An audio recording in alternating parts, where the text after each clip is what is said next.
comenzamos. Hoy ya es nuestro primer día de avance de la materia. Ya voy a poner la grabación para que quede todo grabado. Recording in progress. Como les había dicho en la anterior reunión, una vez que ya las autoridades nos digan que las clases serán presenciales, pues tendremos que ir a las aulas, ¿ya? Pero mientras tanto será virtual. Bien, nuestra primera unidad es el tema de compuestos aromáticos. Ustedes han avanzado en Orgánica 1 todo lo que son los hidrocarburos alifáticos, ¿no es cierto? Alcanos, alquenos, alquinos, ¿ya? Y en esta primera unidad, que es un poco larga, vamos a avanzar compuestos aromáticos. Entonces, hoy vamos a ver un poco de nomenclatura, recordar algo de la nomenclatura de compuestos aromáticos, y luego ya entramos a la primera parte, que es el concepto de aromaticidad, ¿ya? Vamos a ver en esta primera parte de la unidad por qué se los llama aromáticos, ¿ya? ¿Qué es la aromaticidad realmente? ¿Qué los hace diferentes a estos compuestos? Como para que los tengamos que estudiar en una unidad muy separada de los demás, ¿ya? Voy a compartir la pantalla primero con los ejercicios que he preparado para que hagamos nomenclatura. Ya, hacemos nomenclatura un poquito, ya está. Entonces, bien, como en la mayoría de las funciones tenemos nombres comunes, algunos de estos compuestos aromáticos también son más conocidos por sus nombres comunes que por la nomenclatura sistemática, y los voy a escribir los nombres comunes con rojo, ¿ya? Y los nombres ya que responden a una nomenclatura sistemática que está fijada por la IUPAC o regulada por la IUPAC, ahí los voy a escribir con azul, ¿ya? De hecho, el primero de ellos, que es el benceno, es un nombre común, ¿ya? El benceno es un nombre común. Luego veremos que, sin embargo, la IUPAC también lo admite como propio, ¿no? Como nombre aceptado por la IUPAC.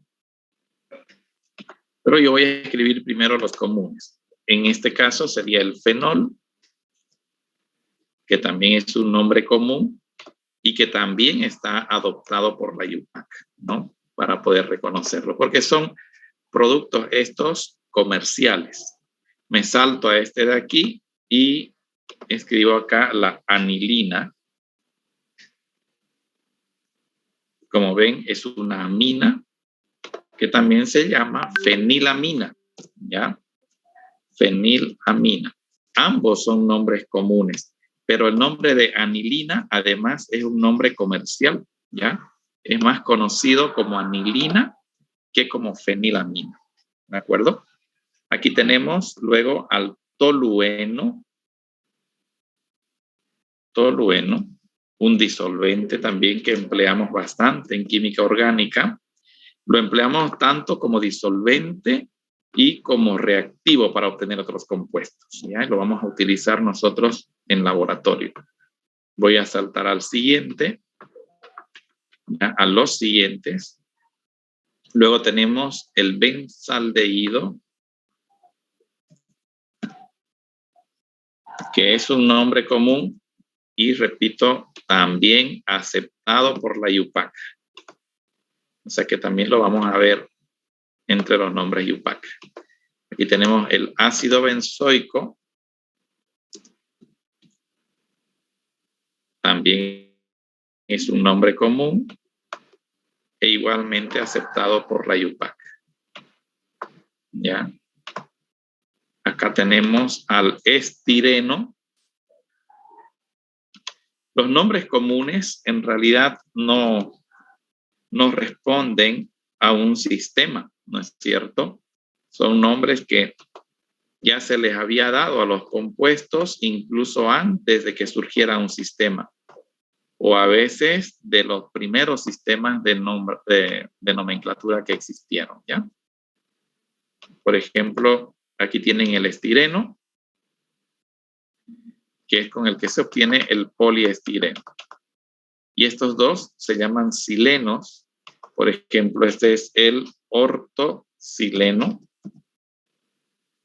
Ortosileno, donde siempre orto es con cursiva.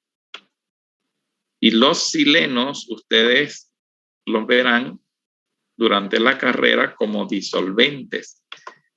Hay el metasileno también, pero he querido poner estos dos únicamente: parasileno, ortosileno y metasileno, ¿ya? Yo he puesto dos, he puesto el orto y el para. ¿Ya? Tenemos también aquí estos difenoles, como este, que se conoce con el nombre de pirocatecol o simplemente catecol. Este es el resorcinol.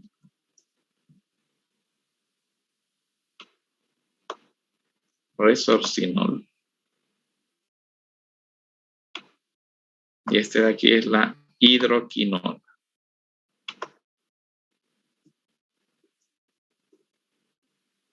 Hidroquinona. ¿Ya?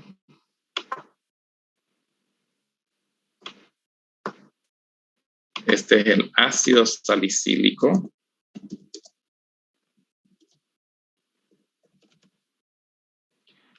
Ácido salicílico. Lo escrito aquí.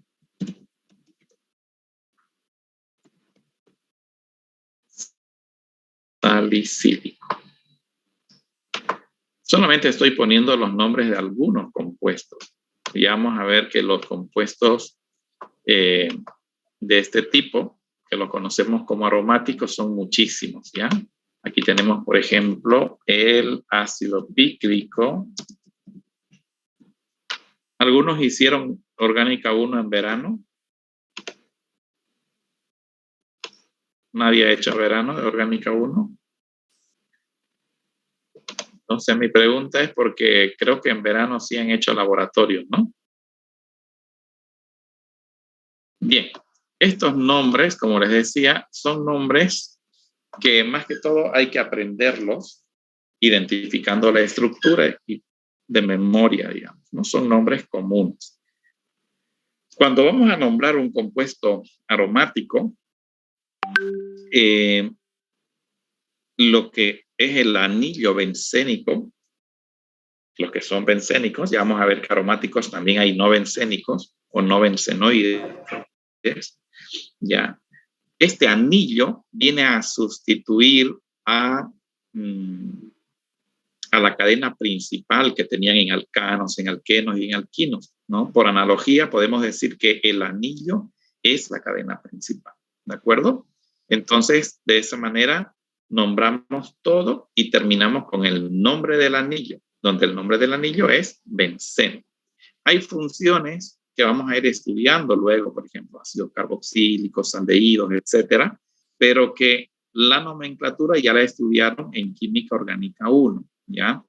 Entonces, serán aldehídos, serán ácidos carboxílicos, cetonas, aquí no he puesto ni una cetona, pero donde la cadena principal viene a ser el anillo aromático, ¿de acuerdo? Bien, aquí el nombre IUPAC para esto debería ser así: 6-anuleno. Lo voy a dejar para no estar cambiando de color con negrilla los nombres IUPAC.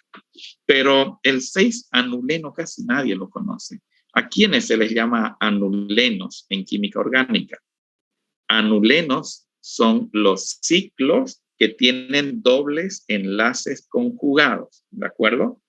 Donde ese número entre corchetes me está diciendo el número de eslabones que tiene el ciclo. En este caso, el número de carbonos que tiene el ciclo, ¿ya? Luego, si tuviese 8 carbonos, sería 8 anuleno, siempre y cuando sean enlaces dobles conjugados, es decir, doble, simple, etcétera, ¿ya? Entonces, este es el 6-anuleno, más nadie lo conoce con ese nombre, nunca se reporta con este nombre.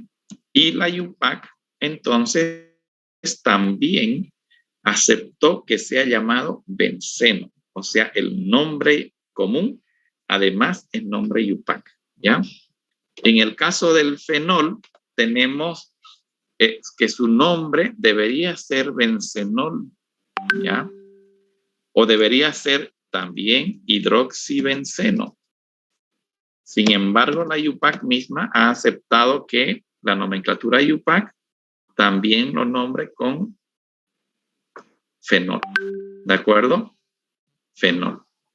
Entonces, pueden utilizar cualquiera de los dos nombres o de los tres, pero es más conocido con ese nombre, fenol, y da lugar además a una función orgánica, que es la función fenol. ¿Ya? Aquí el grupo NO2 que ustedes ven es el grupo nitro. Por lo tanto, el compuesto será nitrobenceno. ¿Ya? Nitrobenceno. Ese es el nombre del compuesto. ¿Ya? Acá tenemos, por ejemplo, la anilina o fenilamina. Es una amina, ¿ya? Por lo tanto, la nomenclatura de las aminas, no solamente aquí le voy a cambiar el color. Fenilamina es el nombre Yupac, ¿ya? Le voy a poner negrilla ahí. Es el nombre Yupac. Y el nombre común es anilina, que además es un nombre comercial, ¿ya? Luego tenemos el tolueno, que su nombre es metilbenceno. Entonces, como ven ustedes, nombro los sustituyentes que pudieran haber y termino con el nombre de la cadena principal, donde la cadena principal es el anillo aromático, es decir, el benceno, ¿ya? Así quisiera que ustedes ahorita le pongan nombre desde aquí hasta aquí. Es decir, nombran lo que hay arriba y terminan siempre con benceno. ¿Ya? A ver. Aquí es un cloro, ¿de acuerdo? Es un cloro. Tómense unos minutitos y háganlo, ¿ya? Yo voy a estar mirando aquí, viendo lo que hacen, ¿ya?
Apaguen su audio, se escucha bien feo.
A ver, sigamos, ¿ya?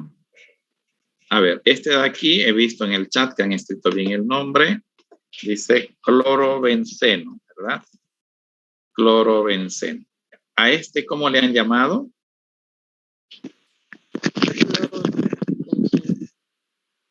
Ya. Cuando nombren al flúor, ya, se escribe fluoro y se lee también fluorobenceno, ¿ya? Fluorobenceno. En el caso del yodo, yodobenceno. Y ojo que yodo es con Y, ¿no? Yodobenceno. Cuidado que alguno me lo escriba con doble L, ¿no? Porque la generación de ustedes, realmente la doble L y la Y, no sé por qué la confunden. Lo veo en los prácticos, en todo. Yodobenceno, ¿ya? Y el benzaldehído, ¿cuál sería su nombre? A ver, ¿cómo se nombran los aldehídos? Fíjense que el nombre de benzaldehído, la UPAC también lo ha adoptado, ¿ya? Sin embargo, siendo bien estricto con la norma, deberíamos llamarlo benceno carbaldehído, ¿ya? Benceno carbaldehído, pero también se le puede llamar benzaldehído como nombre UPAC, ¿ya?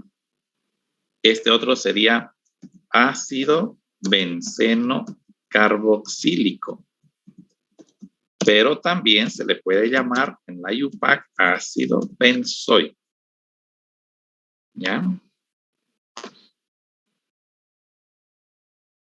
Este otro, que seguramente sí, este no lo conocen, este se llama ácido, ¿ya? Benceno sulfónico. Este ácido benceno sulfónico, debidamente sustituido, es el ácido que se emplea para fabricar detergentes, ¿ya?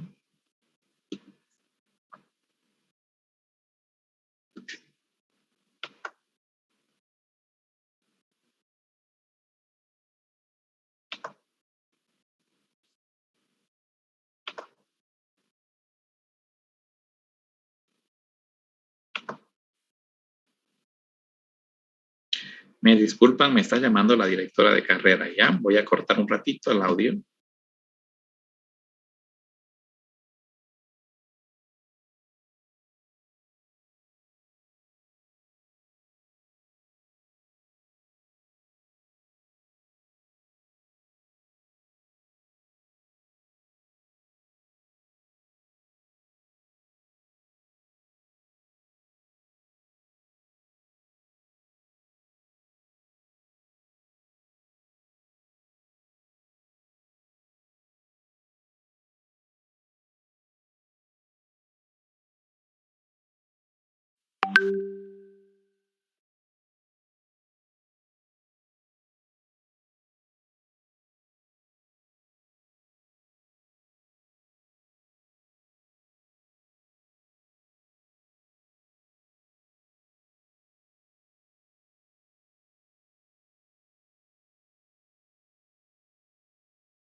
Bien, mil disculpas. Justo me llamó la directora de carrera de farmacia y aproveché para preguntarle respecto a la presencialidad. Todavía no hay nada, me dice, y tampoco esta semana habrá laboratorio porque aún no se han habilitado las ventanillas, que es donde nos entregan material y todo, ¿ya? Así que se espera que ya la siguiente semana podamos empezar laboratorios, ¿de acuerdo? Eso para que no estén preguntando luego, al menos en mi materia. Así que así están informadas. Bien, benceno sulfónico, les decía, ¿no? Y es un ácido que se emplea para fabricar detergentes. Todos los detergentes que utilizamos para lavar ropa, para lavar vajillas, por ejemplo, son a partir del benceno sulfónico, pero eso lo vamos a ir desarrollando. Incluso hay una práctica que hacemos un detergente, ¿ya? El estireno se llama etenilbenceno. ¿Así lo habían puesto o no? Vinilbenceno también se le puede llamar. Y este es el monómero que se emplea para obtener el poliestireno. A ver, el poliestireno, ¿dónde lo podemos encontrar? ¿Dónde lo tenemos al poliestireno? ¿Quién me puede decir? En los plásticos. No, en el plastofor. Eso, ¿no? Es un plástico, sí, es un termoplástico, pero específicamente el que nosotros en Bolivia le decimos plastofor, ¿ya? Solamente acá se le dice plastofor, les avisaré, ¿ya? Bien, entonces, luego, para los que pusieron esos nombres y han coincidido conmigo, está bien, ¿no? Luego tenemos este ortosileno, ¿cómo le podría llamar?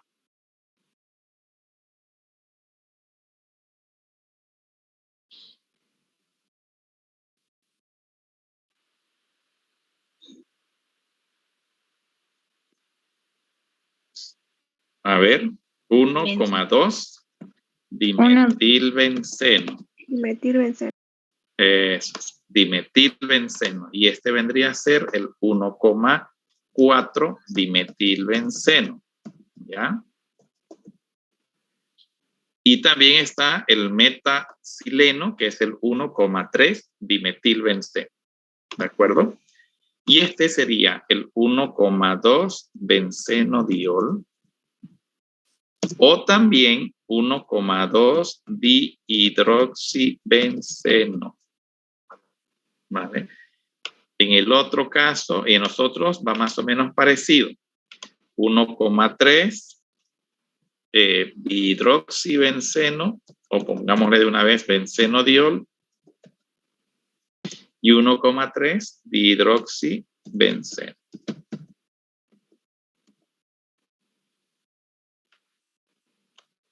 ¿Ya?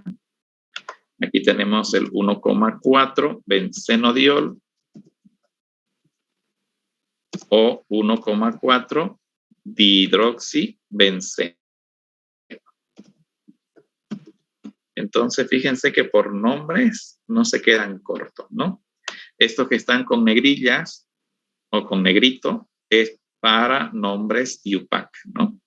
Y este ácido es el ácido 2-hidroxibenzoico. ¿De acuerdo?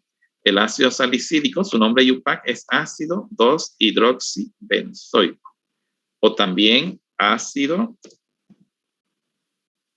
2-hidroxibenceno carboxílico.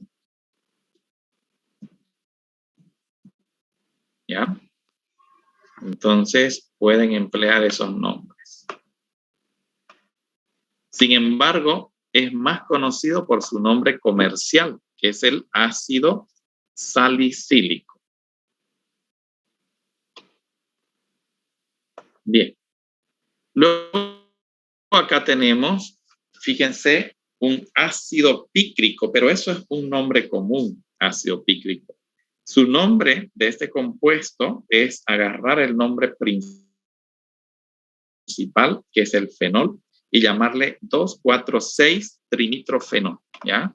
2,4,6 trinitrofenol. ¿Alguien tiene alguna pregunta respecto a las posiciones 2, 4 y 6 que estoy poniendo? A ver. Fíjense que he puesto 2, 4, 6 trinitro. ¿Por qué? Porque el nombre es fenol, entonces la posición 1 la va a tener la función principal, que es el fenol del grupo hidroxilo, ¿ya? No se olviden que un fenol no es otra cosa que un anillo aromático unido a un grupo hidroxilo, o al revés, ¿no? Un hidroxilo unido directamente al anillo, ¿ya? 2, 4, 6 trinitrofenol. Entonces, si este es el 1, 2, 3, 4, 5 y 6. Y si alguien empezó a contar en sentido contrario, también son los mismos números, ¿no? Luego tenemos ya anillos fusionados, ¿ya? En los anillos fusionados tenemos, por ejemplo, al naftaleno, ¿ya? Aquí tenemos otro de 3 anillos, que es el antraceno. Se les ocurrió a todos llamarme, me está llamando el licenciado Jordán, eso es para ver exámenes.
Perdón, justo para coordinar los exámenes para los ayudantes, ¿ya?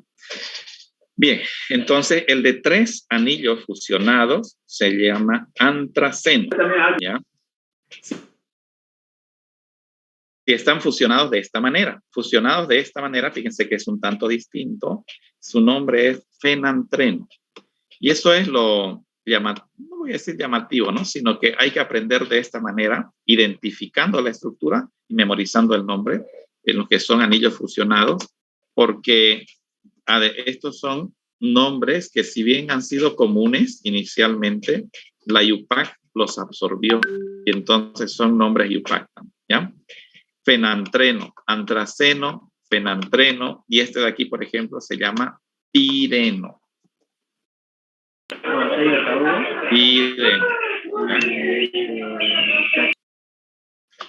Pireno.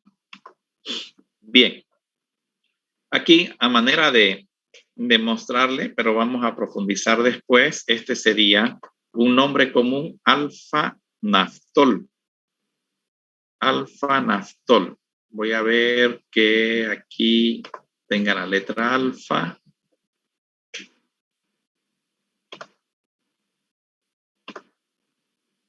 Naftol.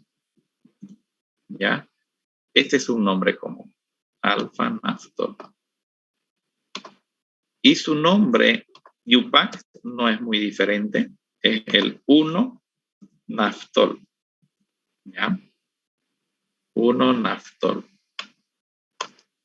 Y este otro es alfa-naftilamina.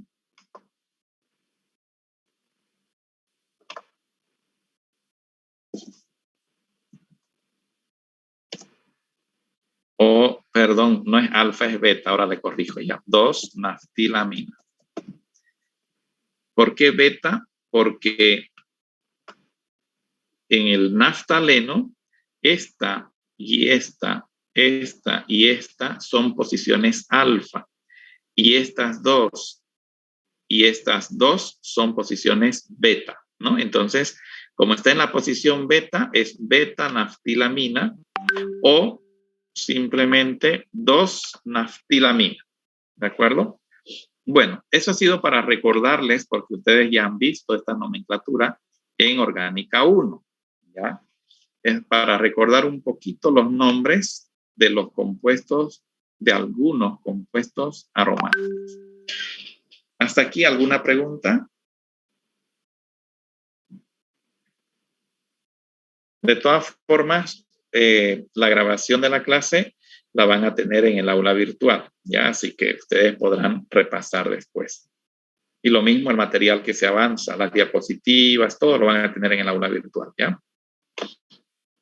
Dejo de compartir y empiezo con las diapositivas.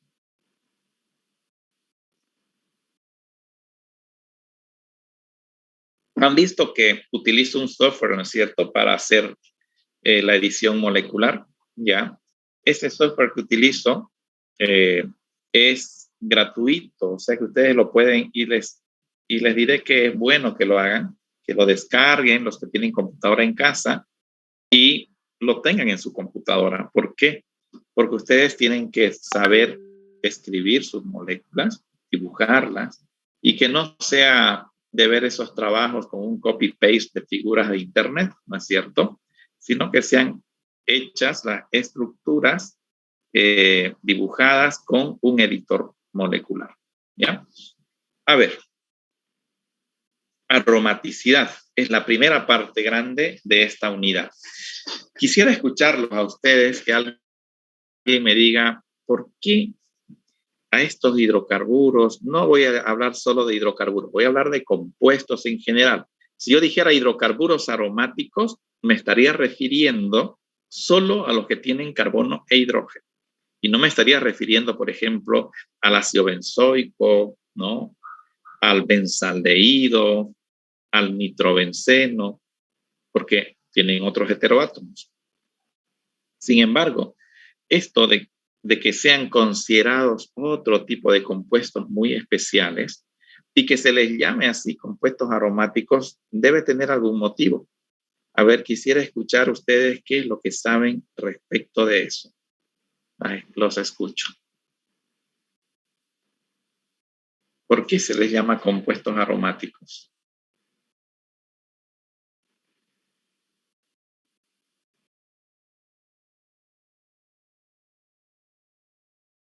Porque se podría decir al quemarlo o al hacerle combustión. Lo escucho, hablen todo lo que puedan, lo escucho.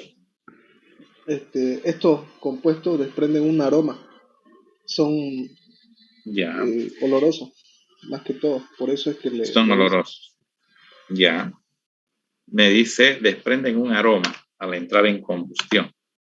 A ver, quiero seguir escuchando otras versiones para que luego ya lleguemos a algo, ¿no?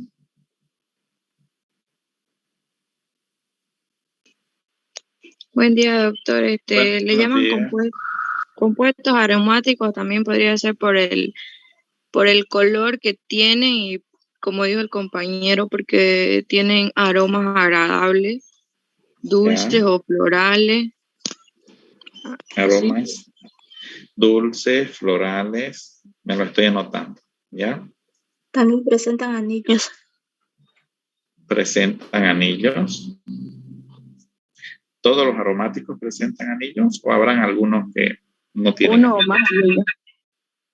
Uno o más anillos. ¿Siempre deben presentar anillos? Sí. Ya. A ver, ¿alguien más? También presentan moléculas cíclicas. Ya, que son los anillos que mencionaba. ¿Ya? Anillo o ciclo. Vamos a poner. ¿Alguna otra característica? Perdone, ¿tiene electrones pi, dice? Sí. Ya, tiene electrones pi. Uh-huh.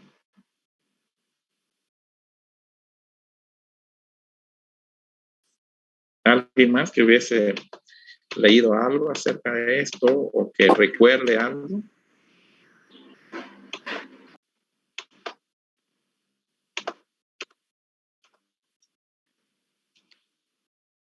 Fíjense ustedes que algo de verdad hay en lo que corresponde a esto de desprender aroma, pero algo de verdad, digo, en el cómo evolucionó o cómo fue el origen del nombre, ¿ya? Algo, pero actualmente no tiene nada que ver aromático, compuesto aromático, con que desprendan aromas. De hecho, el benceno no tiene ningún tipo de aroma agradable, ni cuando lo quemo, ni cuando está el benceno como un líquido, ¿ya? O sea que ya desde este momento nos vamos a quitar de la cabeza de que el nombre de compuesto aromático implique de que todos ellos desprendan algún aroma. Hay muchos compuestos aromáticos que sí desprenden aromas agradables, florales, etcétera, como decía su compañera, pero no necesariamente es porque tenga un anillo aromático, ¿ya? Hay otros que tienen unos olores más bien desagradables. Por lo tanto, lo de aroma no está relacionado con aromático. En sus inicios, sí, y de ahí empezó el nombre. Sin embargo, sí tiene mucho que ver con los electrones pi. Y sí tiene mucho que ver con los anillos, ¿ya? Entonces va por ahí la situación. Pero remontémonos un poquito a la historia. Fíjense ustedes, dice, el benceno se aisló por primera vez en 1825 por Michael Faraday, ¿ya? Por condensación de una mezcla aceitosa obtenida del gas de alumbrado. Entonces, a Faraday, seguramente ustedes lo han oído nombrar muchísimo en colegio, en física. El Faraday fue un tipo que era muy pobre y entró a trabajar ayudando, algo así como hacer limpieza, digamos, en los laboratorios. Si no recuerdo mal, en Cambridge, en el Reino Unido, en la Universidad de Cambridge. Y ahí fue aprendiendo, ¿no? Y él era más empírico, o sea, era más de hacer las cosas, ¿no? Al final llegó a ser profesor también en la Universidad de Cambridge. Y no era muy de demostrar las cosas con ecuaciones, como hacen los científicos habitualmente, sino más de intentar hacer algo, algo así como prueba y error, ¿no? Entonces, pero siempre con una curiosidad científica. Y entonces él tiene muchas contribuciones en el campo de la electricidad, en física, como también en este caso en el campo de la química. Entonces Faraday encontró que cuando lo destilaba, no era cuando lo destilaba, sino cuando se generaba este vapor del gas de alumbrado y él lo pasaba por un condensador, condensaba ya un líquido incoloro que él lo caracterizó. Identificó, por ejemplo, que tenía una relación 1:1 de carbono e hidrógeno. Llegó a determinar su número, su peso molecular. El método de Dumas ya estaba ya era conocido.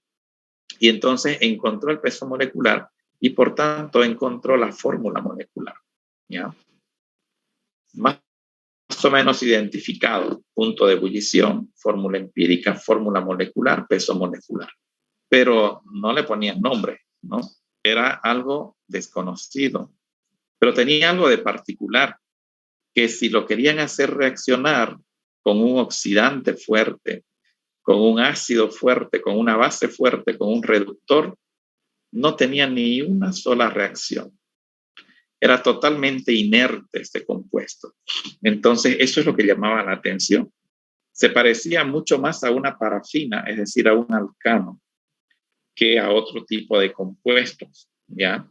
Recuerden que en aquella época, esto de la ordenación y la tetravalencia, sobre todo del carbono, era muy incipiente, ¿no? No como ahora que ya lo conocemos muy bien.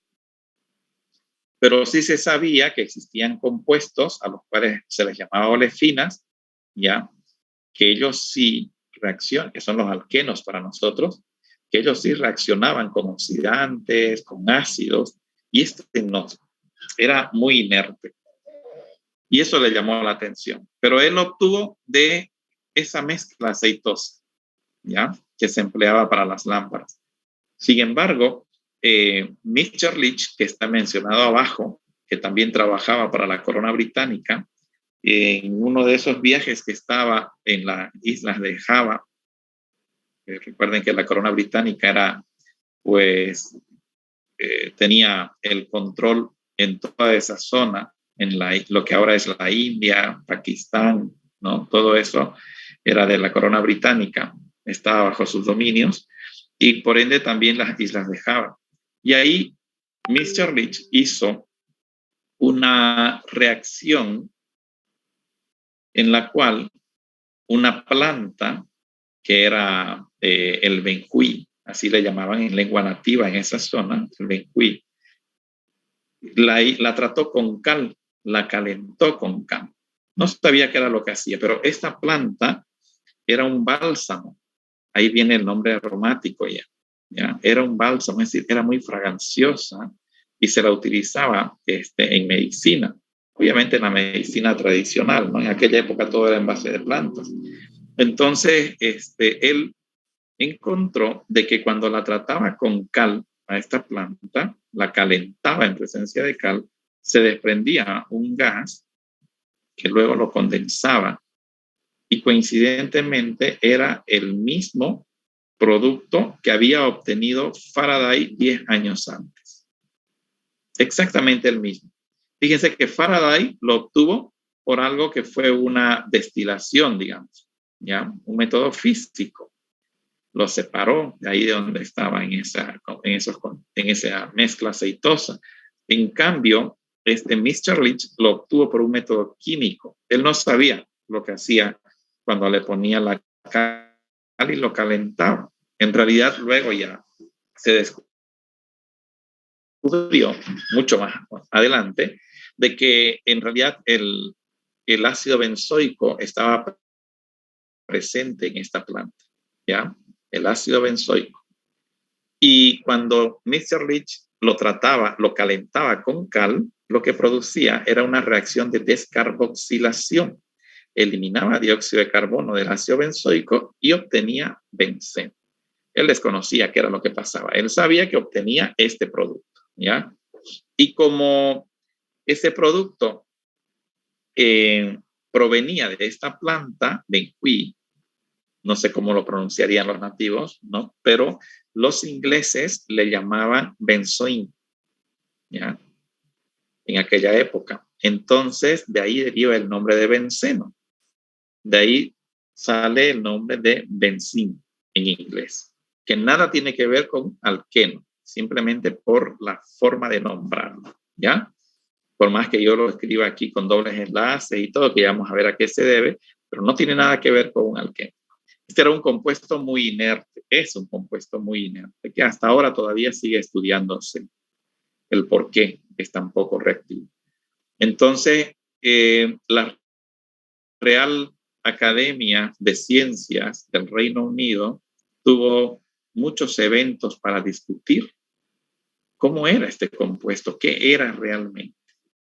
Ya sabían, por Mitscherlich y por Faraday, sabían su peso molecular, su composición centesimal, todo eso, sus propiedades, su punto de ebullición.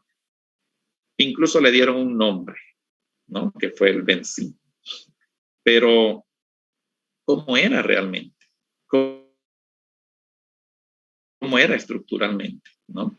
Y así empezaron a darse varias versiones. No sé si las puse, las estructuras, me voy a fijar. Perdón. Aquí, fíjense, empezaron a plantearse tantas estructuras. Miren, Claus, esta, Dewar, esta de aquí, ¿ya? Ladenburg, esta otra, Armstrong, esta otra, y así. ¿Por qué? Porque tenían que proponer una estructura que demostrara las propiedades del compuesto. Recuerden que, y eso tienen que mantenerlo siempre en la cabeza ustedes, los símbolos que empleamos cuando dibujamos cadenas, cuando dibujamos fórmulas, nos tienen que decir, porque es un lenguaje simbólico, igual que es una escritura, pero en química, ¿no? Y esa escritura, cuando nosotros vemos esa estructura, nos tiene que decir, este compuesto es inerte, o este compuesto es muy reactivo, ¿ya? La estructura nos tiene que dar toda esa información, no es la literatura que está abajo, ¿de acuerdo? Entonces, por ejemplo, esta propuesta que hubo, pues no tuvo acogida, esta de aquí, que estoy dándole vuelta a la de Claus. ¿Por qué? Porque mostró de que esta debería ser una estructura muy reactiva, ya que vean los ángulos aquí. ¿Qué ángulo tendrá? 90 grados, ¿ya? En 90 grados es imposible que enlaces simples pudieran una estructura ser estable. Hay mucha tensión angular, ¿ya? Explica la estabilidad, por ejemplo, los 6 carbonos. Veamos cuántos carbonos muestra. 2, 4 y 6. Pero fíjense la longitud de estos enlaces. Aquí hay esta longitud corta y aquí esta longitud tan larga y tan larga. ¿No es cierto? Pareciera que son diferentes tipos de enlaces, pero los estoy representando como enlaces simples y eso no está bien. Entonces fue desechada la propuesta de Claus. La propuesta de Dewar va por el mismo camino, ¿no? Un enlace muy grande aquí, pero sobre todo presencia de dobles enlaces. Y entonces esos dobles enlaces nos dicen que este compuesto debería reaccionar con oxidantes, por ejemplo. Pero en la práctica sabemos que no reacciona. Pero si fuese un alqueno, si eso fuese doble enlace de un alqueno, debería reaccionar. Si yo lo hago reaccionar con permanganato de potasio a un alqueno, ese permanganato de potasio que tiene un color guindo, debería cambiar a marrón, ¿no? Que es la reducción del manganeso de +7 a +4. Pero si fuese un alqueno, al benceno se lo mezcla el permanganato de potasio, se lo trata de hacer reaccionar y no cambia. No hay reacción. Por lo tanto, esta propuesta de Dewar descartada. Ladenburg propuso luego esta, ¿ya? Y fue aceptada. Por mucho tiempo, por muchos años, se pensó que el benceno era este. Fíjense, 1, 2, 3, 4, 5, 6 carbonos. Y cada uno tiene un hidrógeno, 6 hidrógenos. Y además unido por enlaces simples. Muy bueno, ¿ya? ¿Por qué muy bueno? Porque el compuesto demuestra ser inerte como un alcano. Entonces, aparentemente se trataba de este alcano. Muchos años después fue descubierto este compuesto que responde a esta estructura y que se recibe el nombre de prismano por la forma de prisma que tiene, ¿ya? Entonces, tampoco tuvo mucho éxito Ladenburg, aunque se utilizó su estructura durante algún tiempo. Armstrong propuso una estructura absurda. la estructura del centroide, le llamaron. Ven ustedes que si bien son 6 carbonos con 6 hidrógenos, pero la pregunta era, ¿y qué pasa con el cuarto enlace? Y entonces dice Armstrong, el cuarto enlace va hacia su centro de masa. Y claro, eso es imposible, porque ahora que sabemos que los enlaces no es que vayan a alguna parte en específico, sino que se comparten electrones, se solapan zonas, áreas del espacio, solapamiento de orbitales, pues esto no tenía sentido, ¿no? Esta forma no tenía sentido. Si él, ya en el siglo XX, fíjense cuántos años pasaron, ¿no? Entrando al siglo XX. Desde 1825 que lo encontró por primera vez Faraday a la propuesta de Thiel. Entonces Thiel propone, en base a una estructura de Kekulé, propone que ese enlace, esos electrones están dando vueltas. Más o menos aceptable, ¿ya? Y es que Kekulé es el que propone que la estructura del benceno sea eso que conocemos, como la he estado dibujando yo ahí, pero de una forma un tantito distinta. Voy a ver si me habilita aquí la pluma. Aquí. Él propone de que sea así, doble, este es Kekulé, simple, doble, más pequeño, el enlace doble, o sea, una mezcla de alcano y alqueno. Olvídense de las irregularidades. Pero miren, doble y simple, donde los enlaces simples aparecen más grandes, ¿no? Y entonces les rechazaron esta propuesta a Kekulé. Le dijeron, no puede ser una mezcla de enlaces dobles y simples, porque si así fuese, sería una olefina. Y entonces tendría que reaccionar, por ejemplo, con permanganato. Tenía que dar reacciones de adición. Y este compuesto no tiene esa reacción, ¿ya? Entonces, no le aceptaron la propuesta de Kekulé. Luego Kekulé dijo, es que no es ni doble ni simple. Se están, dice él, interconvirtiendo estas dos estructuras, así, disculpen no todo lo irregular de los trazos, pero soy malísimo para dibujar aquí. Se están interconvirtiendo, dice, a una velocidad grande entre estas dos estructuras. Ya. Por lo tanto, lo que a ratos es doble, otros ratos es simple. ¿Ah? Aún así, no tuvo aceptación. Pero él no cedió. Y la historia dice que él se quedó dormido pensando en la estructura y tuvo como una visión, digamos, en su sueño de cómo sería realmente la estructura. Y él dice luego, y lo plantea así, que en realidad cada uno de los enlaces es del mismo tamaño. ¿Ya? Y dice, el benceno es un hexágono regular. Cuando dice que es un hexágono regular, está hablando de que sus ángulos de enlace tienen 120 grados. Y no es, dice, de que haya un enlace doble y un enlace simple. No, todos los enlaces son iguales. Que no son ni simple ni doble, sino que tienen la misma longitud. Así lo propone. Y es una longitud de enlace y medio. Yeah. De ahí su inercia, porque no es realmente un enlace doble. Y es que los electrones se están moviendo, lo que da lugar a una propiedad que ya por entonces empieza a hablarse mucho de esa propiedad debido a la deslocalización de electrones, según esa hipótesis, de nombre resonancia. ¿Han oído hablar de la resonancia ustedes? En Orgánica 1 se menciona la resonancia y se da el concepto de resonancia. Entonces aquí, Kekulé dice de que esto no es ni doble ni simple, sino que son electrones que se están moviendo, ¿ya? Y que hay estructuras resonantes.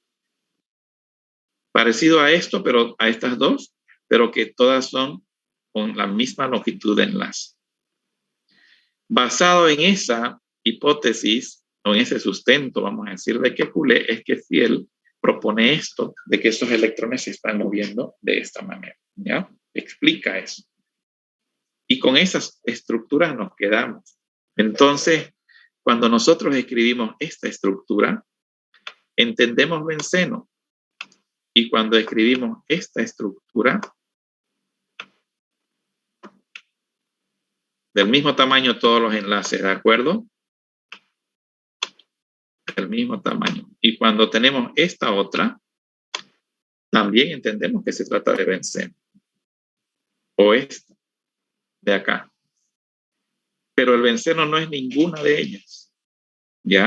Nos ayudan estas estructuras a identificar al benceno. La vemos y decimos, ah, es benceno. La vemos esta, aquí con un círculo al medio, y decimos, es benceno. Pero en realidad, el benceno no es ni la una ni la otra, sino ambas a la vez. ¿Ya? ¿Por qué? Porque es un híbrido de resonancia de esto. Al ser un híbrido de resonancia, es mucho más estable que esta o que esta por sí solas. Muchísimo más estable. Y esta resonancia se debe a esa deslocalización de electrones. Vista la resonancia desde la idea de Lewis, ¿no? Luego veremos que desde la teoría del orbital molecular va muchísimo más allá. ¿De acuerdo? Pero básicamente lo que se trataba era de demostrar, y se trata de demostrar el por qué la inercia del benceno. ¿A qué se debe? Y demostrarlo a través de su estructura química. Entonces ya ven ustedes cómo, si bien el nombre de aromático se originó de los aromas, porque luego vinieron otros compuestos más que se encontraron que tenían una similitud, como es el caso de la vainilla, por ejemplo, y otros.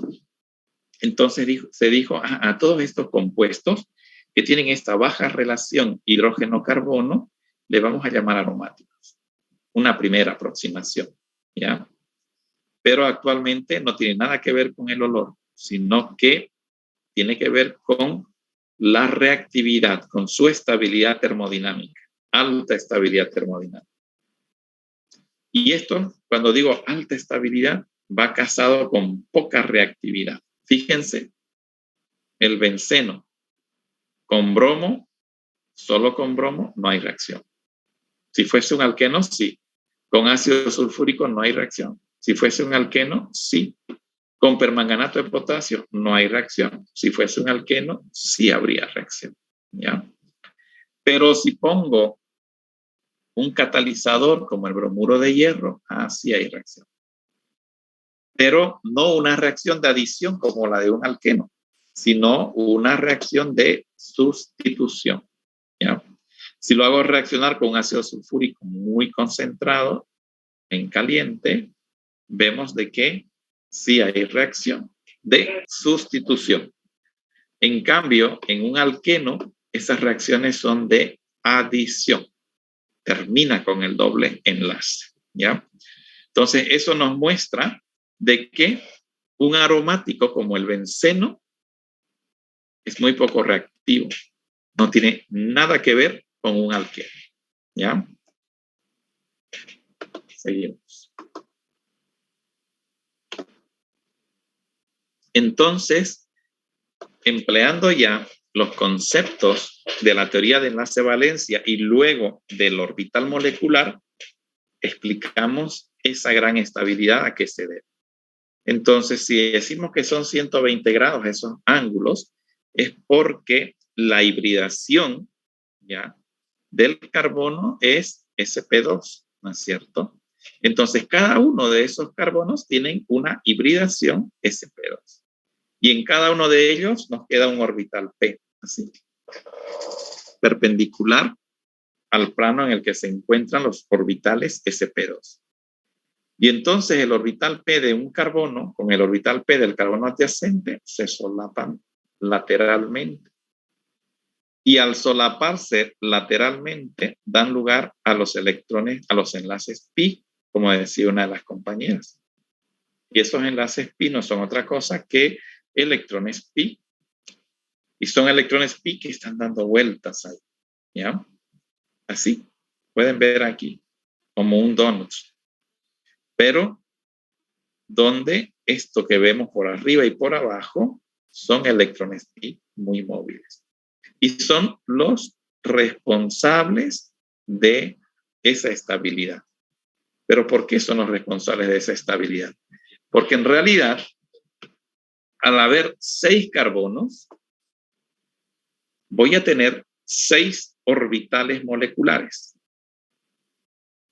3 de ellos de menor energía y 3 de ellos de alta energía. Los orbitales moleculares de menor energía, como han visto ustedes en Orgánica 1, reciben el nombre de orbitales moleculares enlazantes. Y los de alta, orbitales moleculares antienlazantes. Y al igual que en un orbital atómico, en un orbital molecular solo pueden caber 2 electrones.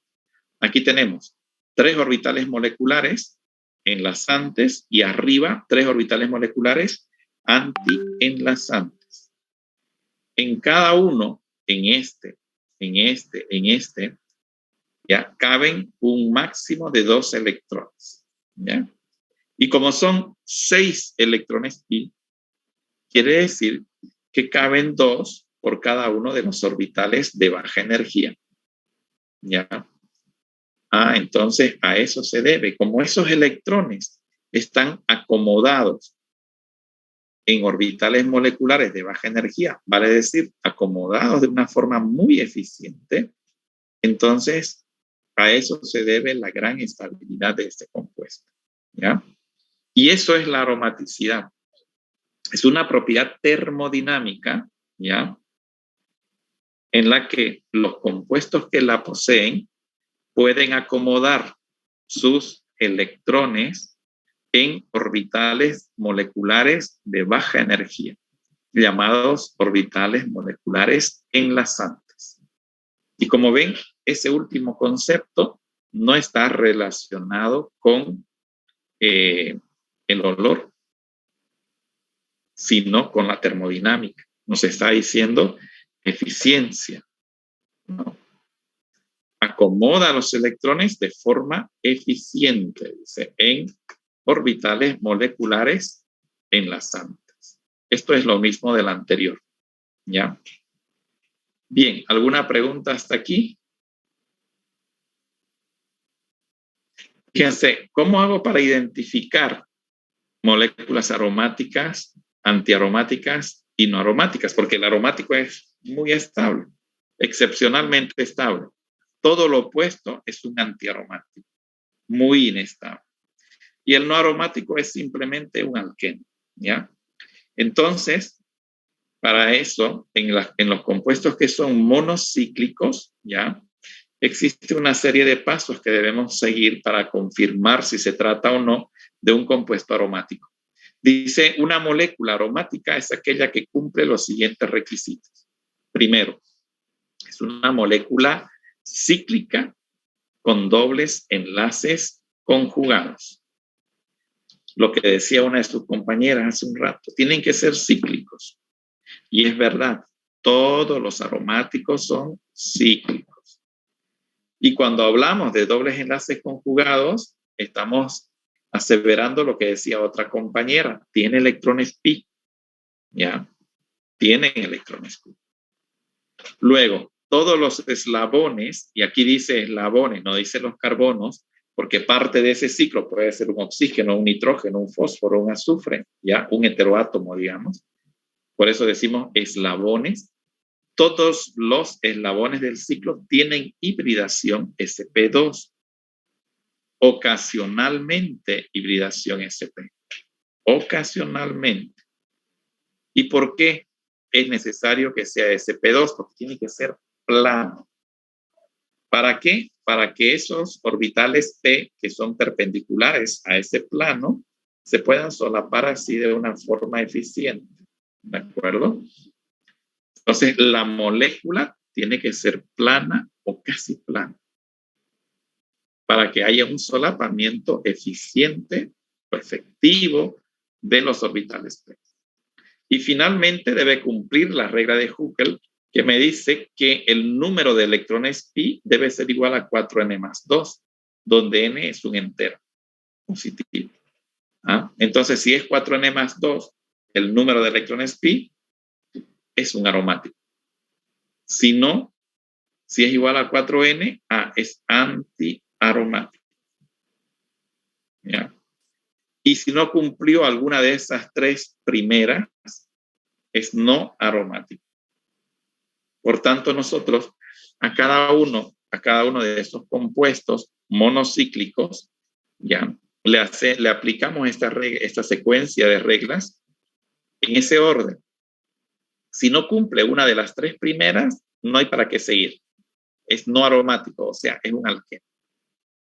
Si cumple las tres primeras y además tiene 4n más 2 electrones pi, es aromático. Si cumple las tres primeras y la cantidad de electrones pi es igual a 4n, es antiaromático. ¿Ya? A ver, ¿alguna pregunta hasta aquí? Doctor, disculpe, sobre la regla de eso es cuando tienen que ser cada 4, como tipo 2, 6, 10, 14 y 6, ¿así? ¿Cada 4? Claro, si, por ejemplo, si n es igual a 0, va a ser 2, ¿no es cierto? Si n es igual a 1, va a ser 6. Si n es igual a 2, va a ser 10, ¿no es cierto? Y así. N, un entero siempre, ¿de acuerdo? Está bien lo que usted dice, pero no lo aprendamos de memoria. La regla es 4n más 2, ¿ya? Entonces, donde n es un entero que va a ir de 0 para arriba. Pero lo que usted ha dicho es correcto, ¿ya? Pero no basta eso. Tiene que cumplirse inicialmente las tres primeras condiciones. Si no se han cumplido una de esas tres primeras condiciones, entonces definitivamente es un compuesto no aromático. Es un alqueno. Ya no vale la pena. Es más, no es necesario fijarse si cumple o no la regla de Huckel. ¿De acuerdo? Es no aromático. Así es simple.